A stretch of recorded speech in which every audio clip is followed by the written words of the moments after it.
Hi there, it's Jason Blackman here, Xero accountant and bookkeeper. Now today I'm going to talk about the one thing you must never do with Xero. This could be a really important video for you to watch.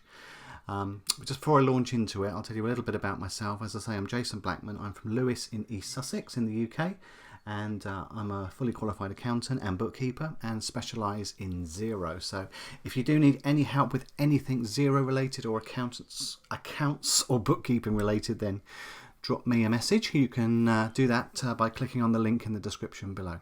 So although I'm an accountant, I've been an accountant now for, 21 years, I'm very much on the side of the client, the side of the self-employed person, just like you that's watching this video. And I'm just going to give you a little tip today on one thing you should never, ever do. Now, it's all about who pays for your Xero subscription.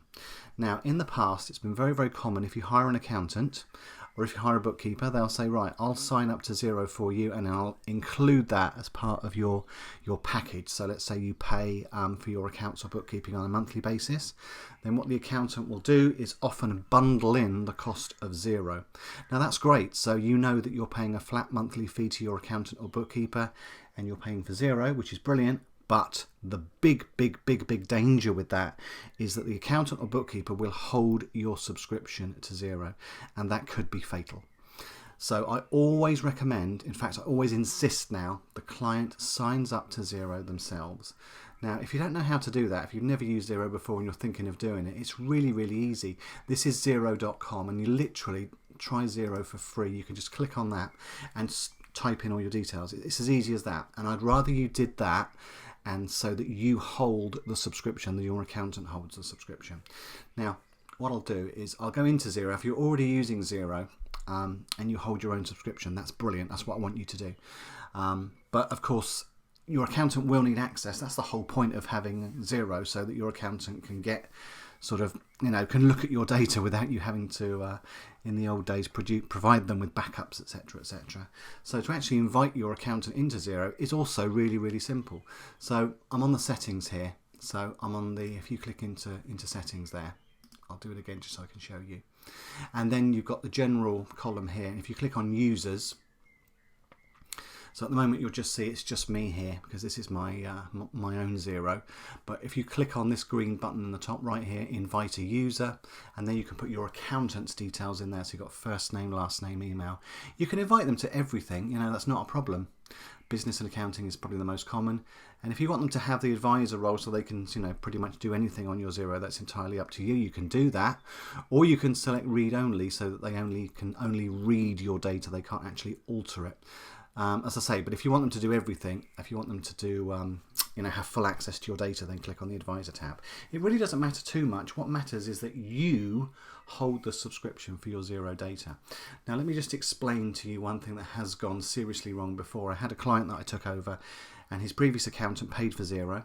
So they were the subscriber to Xero. They held the data, and they invited the client in as a user, like I've just shown you there, but they invited the client rather than inviting the accountant because the accountant was the subscriber. And to cut a long story short, they fell out, accountant and client fell out. The accountant sent the client a final bill. Client thought it was far too much money, was not going to pay it, refused to pay it, and so the accountant refused to give them access to Xero, refused to let them access their data. And yeah, it was a stalemate. The client would never pay the bill and the accountant would never release the data. Now you can argue all day about the legality of doing that, who holds the data, and I'm certainly not going to go into that today. But the point was the accountant was holding the client to ransom with the data. And as such, the client never got their data back. So we had to start a brand new Xero all over again and input the data all over again, because the client wouldn't pay the accountant's bills, so the accountant wouldn't release the Xero data. And this is the huge problem you have when the accountant is the subscriber to your Xero and the accountant holds the Xero data. They are in control, and you don't want that. I always say, even as an accountant, I always want the client to have some form of control. And letting your accountant hold your subscription to Xero is just not the best idea in the world. It really isn't. So as I say, if you don't use Xero at the moment, then literally sign up for the trial. And then when you've done that, invite your accountant in as a user.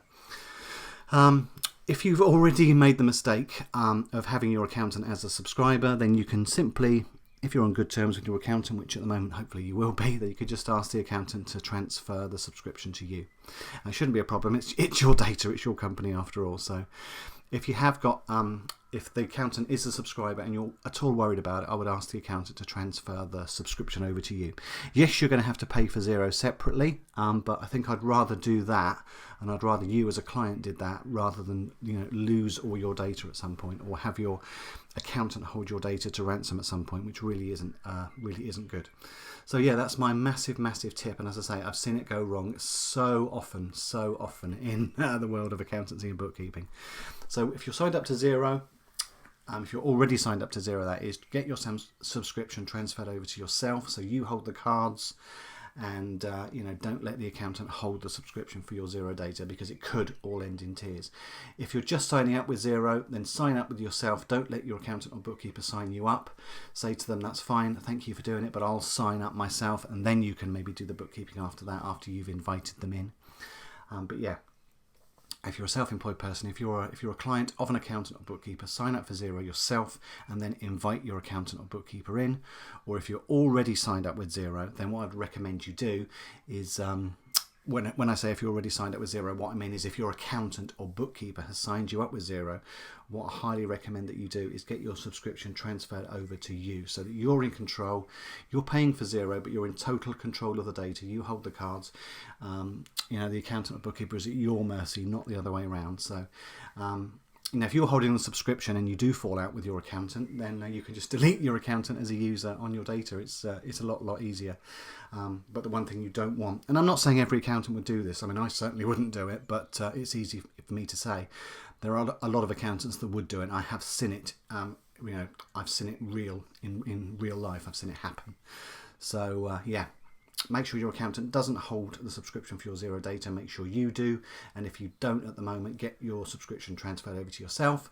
And if you're just signing up for Xero, sign up on the website in the usual way, and then add your accountant as a user like I've shown you. So not much to look at on the screen, but I hope that those tips have been helpful today. As I say, hopefully you'll learn a lot from this, because I've seen things go disastrously wrong before. Okay, that's it for today. As I say, my name's Jason Blackman. If you'd like to contact me about anything at all, accounts or bookkeeping related or Xero related, drop me a line using the link in the description below. Thank you very much, and I'll see you soon.